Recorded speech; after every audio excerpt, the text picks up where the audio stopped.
Before we start, I just want to say that you'll only be responsible for the written material. Any comments I put in this video is only to help you understand the material. Starting with the reading objectives, you need to understand the main role of enzymes as reaction catalysts, which can also be a target for a drug. You should be able to describe the enzyme substrate binding process and how it differs from the receptor ligand binding site process. Receptor ligand binding process, which we described in last lecture. I expect you to describe the role of COX enzyme in catalyzing the synthesis of prostaglandins and thromboxanes from arachidonic acid, and understand the importance of these agents, prostaglandin and thromboxane, in fever, pain, and inflammation, and how the NSAIDs and acetaminophen inhibit COX enzymes, and how is this related to their role in reducing pain, fever, and inflammation. Also, make sure you can define what is an isozyme and the impact the impact isozymes will have on the selectivity. And then examples of the isozymes are COX-1 and COX-2. Then you would want to know the structure-activity relationship for the NSAIDs as COX enzyme inhibitors. Finally, understand the metabolic pathways of drugs and the factors affecting these metabolic pathways, such as drugs, disease, and food, and the impact of these factors on treatment toxicity as part of drug interactions. Also understand the impact of alcohol on metabolism of acetaminophen. Finally, the mechanism of hepatotoxicity caused by acetaminophen and its antidote. We have seen this figure before, which explains different types of drug targets: lipids, nucleic acids, carbohydrates, proteins. Today we'll focus on enzymes as drug targets. The chemical nature of enzymes are proteins, so hopefully you still remember the structure of proteins, which is composed of amino acids. Let's now talk about the binding process of the enzyme to its substrate. Compared to the binding process we discussed in the last lecture of the receptor to its ligand. Notice the difference here. We, instead of having a receptor, we are referring to an enzyme, and then instead of referring to a ligand, we're using the term substrate. The binding process is very similar to that of the receptor ligand, where the substrate approaches the binding site, and then the induced fit occur to maximizes the interactions between the substrate and the binding site. There are complementary groups. These groups are part of the amino acid which is at the surface of the enzyme. The binding site also is a hydrophobic hollow or cleft, and it's nearly the correct shape for the substrate. Also, a fine balance is required, just like the case with the receptor-ligand interaction. The binding should not be very strong, should not be very weak. It should be there should be a fine balance between these two. If it was very strong, it would have a substrate that is blocking the binding site, and you will have an antagonist or an inhibitor to this enzyme. Yet, the main difference between the enzyme substrate binding process and the receptor ligand binding process is after the induced fit, we will not see a signal transduction like we saw in the receptor ligand and binding process.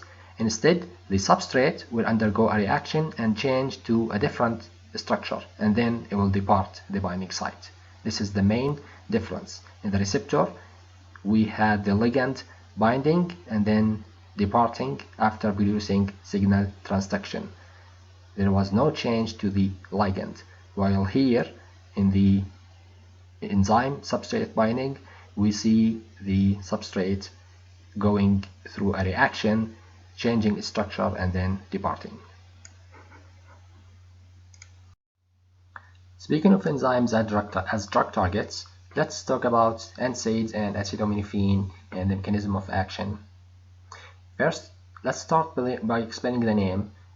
Non-steroidal anti-inflammatory agents, NSAIDs, are called this name in order to be distinguished from the steroidal anti-inflammatory drugs, which have an anti-inflammatory along with other effects.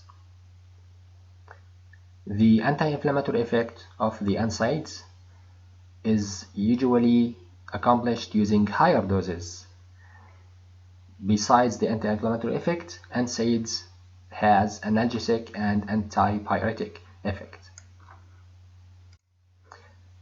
In fact, the analgesic and antipyretic effect can be given at the normal doses, while if you need to achieve the anti-inflammatory effect, you should be taking higher doses of the NSAIDs. This is important because you will see that the dosage available as an over-the-counter are only the lower doses, which are helpful for relieving the pain and the fever. But if you want to provide higher doses of the NSAIDs, you'll need a prescription. The most common NSAIDs over the counter are acetyl salicylic acid, or the aspirin, ibuprofen, Motrin, naproxen, and naproxen, which is Aleve. All of these are available over the counter. Acetaminophen, Tylenol, also known as paracetamol, is not considered an NSAID because it does not have an anti-inflammatory activity. It does have analgesic and antipyretic activity though. This figure here shows the structure of 3 of the NSAIDs, over-the-counter drugs, and the acetaminophen. Notice the common feature among all these 3 is the carboxylate, which is actually crucial for the activity of the NSAID. If this carboxylate is removed, the activity will be lost. NSAIDs inhibit COX enzyme, which is responsible for catalyzing the synthesis of prostaglandin and thromboxanes from arachidonic acid. These two substances are important, and they play an important role in fever, inflammation, and pain, as we'll see in the next slides. The way NSAIDs inhibit the COX enzyme is through competitive reversible inhibition. I hope you still remember the reversible and irreversible inhibition from our last lecture. So the majority of the NSAIDs bind to the COX reversibly, except for aspirin, which binds irreversibly to the COX enzyme through a covalent bond. There are 2 forms of COX enzymes, COX-1 and COX-2. We refer to them as isozymes. An isozyme are different variations or different form of the same enzyme. They differ in some of the amino acid sequence and of course some of the structure and the substrate selectivity and the tissue distribution, but they catalyze the same reaction. These characteristics of isozymes are advantageous when we try to design selective enzyme inhibitors, as you will see in COX-1 and 2.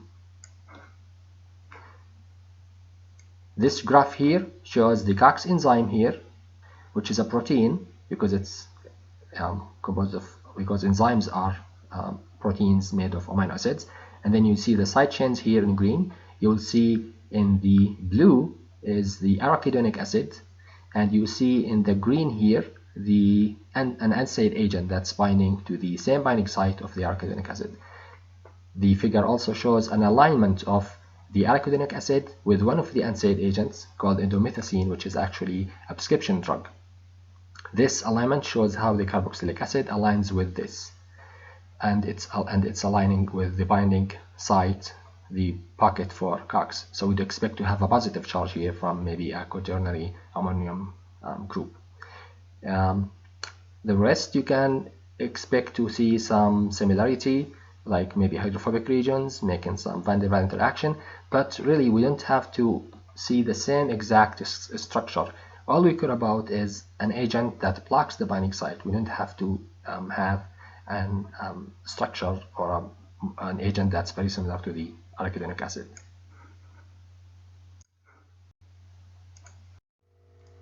So we have spoken about how NSAIDs inhibit COX enzymes. Now, how does that lead to anti-inflammation, antipyretic, and analgesic effects? As we stated earlier, COX enzymes has two isozymes, COX-1 and COX-2. It is believed that COX-2 is responsible for producing the pathological prostaglandins from the arachidonic acid. These pathological prostaglandins perform functions like inhibiting the platelet aggregation, vasodilation, which leads to inflammation, sensitize nociceptors, which leads to pain, and elevate the temperature, which leads to fever. These are the functions that results from the pathological prostaglandins. These are in the case of an injury. Now, for COX-1, it's believed that it is responsible for synthesizing the physiological prostaglandins and thromboxanes from arachidonic acids. These are responsible for functions that are known as housekeeping functions, which is inducing platelet aggregation, vasoconstriction, protect gastric mucosa, and maintain renal flow and uterine contraction. Most NSAIDs actually block both COX-1 and COX-2. So, although in the case of inflammation and fever and pain, they can solve this problem, but at the same time, they block the synthesis of the good prostaglandins and thromboxane, leading to side effects such as bleeding, gastric bleeding, ulcer, deterioration of renal blood flow, and delay of labor. In particular, aspirin, which blocks both COX-1 and COX-2, is producing more of these effects because it actually affects COX-1 more.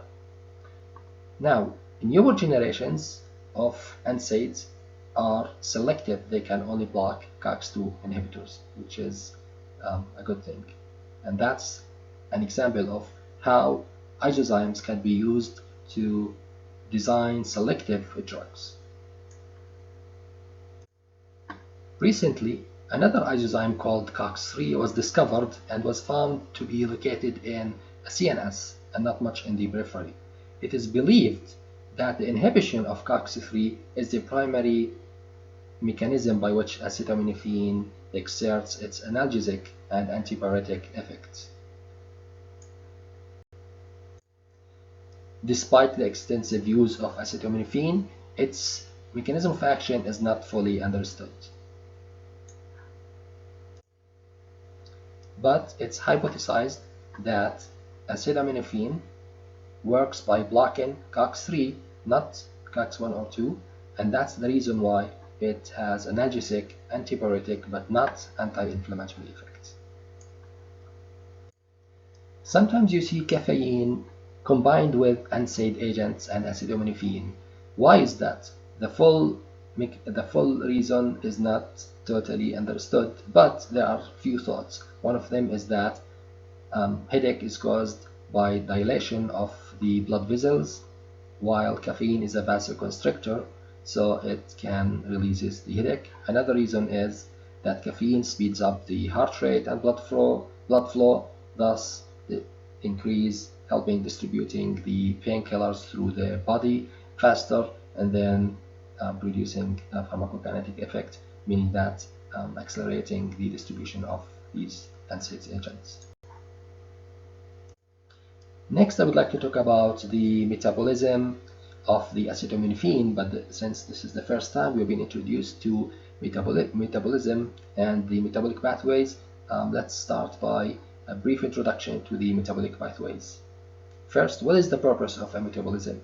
The purpose of metabolism is to detoxify the agents, although there are some rare cases where a metabolism can increase the toxicity of these agents or drugs. Another purpose is to make the drug less active or inactive, although again, in the case of prodrugs, metabolism actually is responsible for activating the drug. A third reason is increasing its aqueous solubility, and so it could be eliminated easily through the kidney to the urine. So the urine is aqueous, and we need to increase the aqueous solubility for the drugs in order to be excreted to the urine. Metabolism or modification to drugs occurs by what's known as metabolic reactions, which could be defined into two phases, phase 1 and phase 2. Phase 1 is responsible for adding a polar function group to the molecule. This phase is also known as functionalization phase, while phase 2 is carried out on the polar molecule, the polar function group that was added in phase 1. Basically, the function group in phase 1 that was added in phase 1 will be used as an anchor to which a larger structure or moiety, moiety that is polar, is added to that OH group. Sometimes the drug can go directly to phase 1 without passing, going to phase 2 directly without passing through phase 1. In the next slide, we'll talk about the metabolic reactions of phase 1 and phase 2. Phase 1 has three types of reactions: oxidation, reduction, and hydrolysis. Examples of oxidation are, first, hydroxylation of the alkyl or aromatic groups. If this is a drug and it has this alkyl group, then the addition of hydroxyl group is called oxidation. Here's another example where you have a drug with a benzene ring, and then the addition of OH group here is called oxidation. A third example here is the alkyl group where an hydroxyl group is added. The second example of oxidation is called epoxidation of alkenes. If you have an alkene group here, a double bond, then the formation of this epoxide is also an example of oxidation. Finally, demethylation of an alkyl group is also considered oxidation, simply because the addition of a methyl group is considered reduction. So removal of a methyl group would be an oxidation. The second type of reactions of phase 1 is called reduction. Here are some examples. You would see that in the case of reduction, the oxygen is eliminated and replaced with hydrogens, or a double bond is removed and replaced with hydrogens. And in this case here, oxygen with a double bond is replaced with oxygen with single bond and a hydrogen. Notice how in the oxidation we're adding oxygens here and removing a methyl group, while in the reduction we are removing the oxygen and adding hydrogens. A third example is hydrolysis. The most common ones are hydrolysis of esterases and hydrolysis of esters by enzymes called esterases, and hydrolysis of amides by enzymes called peptidases or amidases. Both include the addition of water. In the first one, you'll see an ester group, and then with the addition of water, OH here and H here, results into carboxylic acid and an alcohol. In the second example, you see an amide that also breaks into these two by adding water. These reactions in phase 1 are carried out with the help of enzymes such as alcohol dehydrogenase, aldehyde dehydrogenase, monoamine oxidase, flavine monoxidase, and last but not least, the most important enzyme in carrying these reactions, the oxidation reactions mainly, is the cytochrome P450, also known as CYP, which is the major contributor to oxidative reaction. Just like COX enzyme, CYP is also available in various of isozymes showing different substrate selectivity. Now, after phase 1, typically the drug goes into phase 2. Phase 1 was responsible of adding an OH group here, as in the oxidation, or maybe converting the NO2 into an H2. But in phase 2, you would see that this group here, OH for example, is used as an anchor to add very polar moiety, like this one here, or maybe like the sulfate here, or the glutathione. Phase 2 includes always the conjugation of the drug with this moiety, leading to something like glucuronide conjugate, sulfate conjugate, or glutathione conjugate. Let's start with the first one. In the case of glucuronide, you have, if this is a drug and this is OH group as part of the drug, then an enzyme will catalyze the reaction where this group here, this molecule here, will be attached to the OH group here. So this is the drug again attached to this moiety, which is very polar. And then the second example is a sulfate conjugate, where again, if you have a drug which contains an aromatic group, OH group, with the help of an enzyme, the sulfate group is attached to it, and you will end up having a sulfate conjugate. The third example is very similar. You have a drug that has an aromatic or attached to a bromine, which is a good leading group, and then you have this glutathione, which binds through the thiol group here, and the bromine leaves, and a covalent bond is found between these two, leading into a very polar molecule. And again, it's called glutathione conjugate, just like sulfate conjugate and glucuronide conjugate. I want to say that glutathione is composed of 3 amino acids: glycine, cysteine, and glutamine. Notice that cysteine is an important component for forming glutathione, as we will see later when we talk about the acetaminophen toxicity. Finally, I want to say that I do not expect you to produce any of these reactions or memorize any of these structures, but what you do need to know is, if you see such a reaction, you need to recognize that this is an oxidation, or it's a reduction or hydrolysis of an ester or of an amide.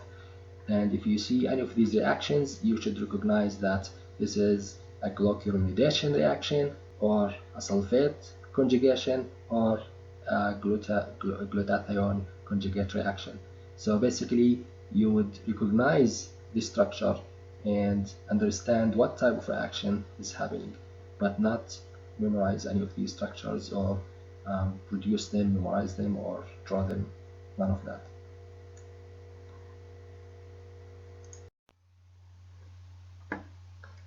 The CYP isozymes are major enzymes involved in drug metabolism, accounting for 75% of the total metabolism. Some substances can increase or decrease the activity of these enzymes, either by increasing the synthesis of these enzymes, leading to enzyme induction, or by inhibiting the activity of these enzymes, leading to enzyme inhibition. Such changes in the activity of the metabolic enzyme can lead to affecting the metabolism, and therefore the excretion of drugs metabolized by these metabolic enzymes, resulting into overdose or underdose. This can be a major source for drug interactions. These interactions might require that you adjust the dose of the drug, or choose a drug that does not interact with the CYP system. These interactions are especially important when having patients taking important medications, or if these medications have serious side effects, or if you are having a drug with a narrow therapeutic index. I assume you know by now what's a narrow therapeutic index. If you don't, please look it up. Another factor that affects metabolic enzymes are genetic factors. These cytochrome P450 enzymes can vary from one individual to another, leading to variability in the drug metabolism and the dose, which require adjustment again, which is this topic is part of pharmacogenomic studies. I just want to define three terms that you might hear so you become familiar with, which reflects how two drugs enhance each other. The first term is potentiation, is when a drug with any biological activity increases the effect of the drug that has biological activity.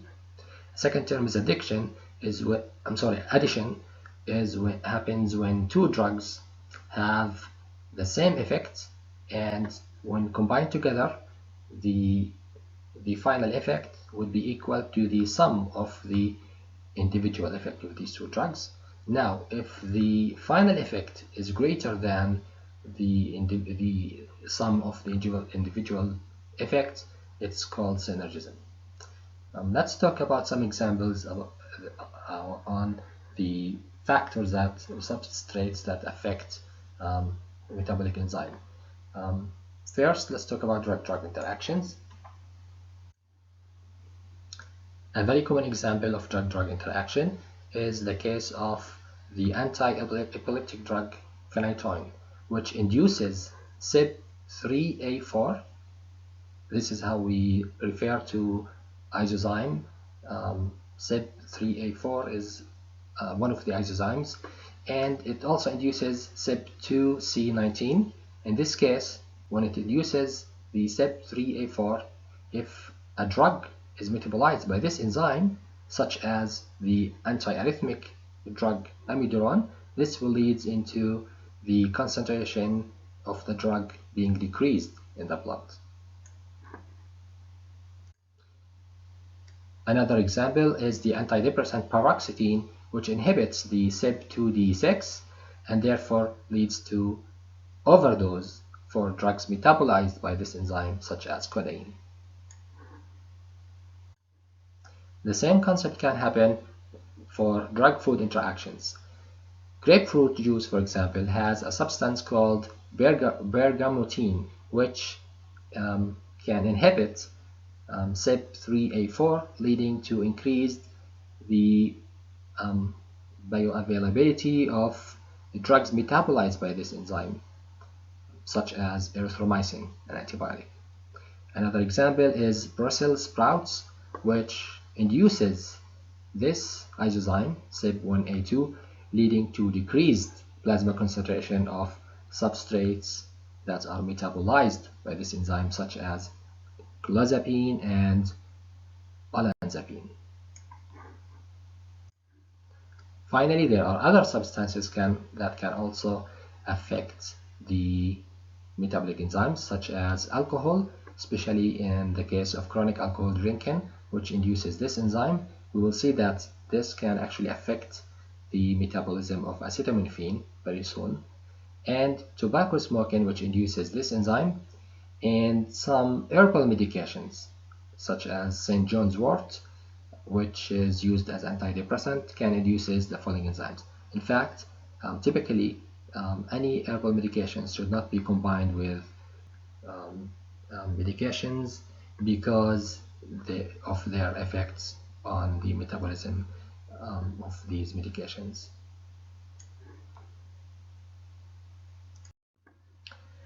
So now we have an idea about the metabolism and metabolic pathway. Let's go back to the acetaminophen and the metabolism of acetaminophen and see what might be the cause for the toxicity that can occur with the acetaminophen.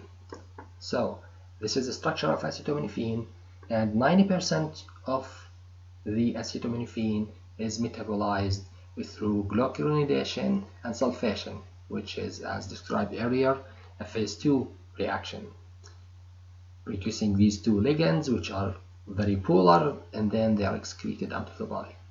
Now, only 5% of acetaminophen is metabolized by the oxidation reaction and hydroxylation using this enzyme CYP2E1, and then after rearrangement it can produce it leads to production of this reactive metabolite called NABQI. NABQI stands for N-acetyl parabenzoquinone imine. NABQI is then further metabolized by the glutathione conjugation, a phase 2 reaction, leading into this polar molecule that is also excreted after the body. The problem now is if we have large amount of the acetaminophen and then 5% of this large amount produces the NABQI, then we will have some excess of this reactive metabolite simply because our body has limited storage of the glutathione. So the glutathione will be depleted of the body, and then you will have extra amount of the NABQI that will cause toxic reactions by binding to proteins and nucleic acids, leading to liver damage, acute liver failure, and even death. So this occurs when you have large amounts or overdose of acetaminophen. So go ahead and check what is the toxic dose for acetaminophen and how close it is to the amount recommended by manufacturer. Let's talk about the acetaminophen antidote and how it works. The mechanism of action of acetaminophen antidote relies on replenishing the body store of the antioxidant glutathione, such that it can inactivate the NABQ. If you remember, glutathione contained 3 amino acids. One of them was the cysteine. So if you could provide the body with the cysteine, you will be able to synthesize more of the glutathione and then get rid of the NABQI in case of the acetaminophen toxicity. To do that, we provide N-acetylcysteine, also known as NAC. Brand name is Mucomist or Acetadot, which is the antidote for acetaminophen toxicity. N-acetylcysteine is actually a prodrug for cysteine, which is used in the formation of glutathione. I just want to pay your attention that in the case of acetaminophen poisoning, just like any other poisoning, one starts by emptying the stomach, doing gastric lavage, and then using activated charcoal to bind to any remaining drug in the GI tract. Finally, let's talk about how alcohol impacts the metabolism of acetaminophen and how can it cause hepatotoxicity. Alcohol is metabolized by the same enzyme, CYP2E1, here, the same enzyme used in metabolizing the acetaminophen. Therefore, in the case of chronic drinking, which is more than 3 drinks a day, the body is trained to produce more of this enzyme. Producing more of this enzyme means that a higher percentage of acetaminophen will be metabolized through this pathway, producing more of the NABQI, and this will increase the concentration of NABQI and deplete the glutathione faster. A second factor is that chronic alcohol drinking would reduce the glutathione production. So you have one effect which would increase NABQI, another effect is reducing the production of glutathione, and as a result the NABQI will not be metabolized, will not be converted into this metabolite and excreted. Instead, it will stay in the body and will bind to the proteins, nucleic acid, and cause the liver necrosis. But speaking of factors that affect the glutathione production, there is another factor, which is fasting. In fact, fasting, even at variable lengths, can affect the production of the glutathione.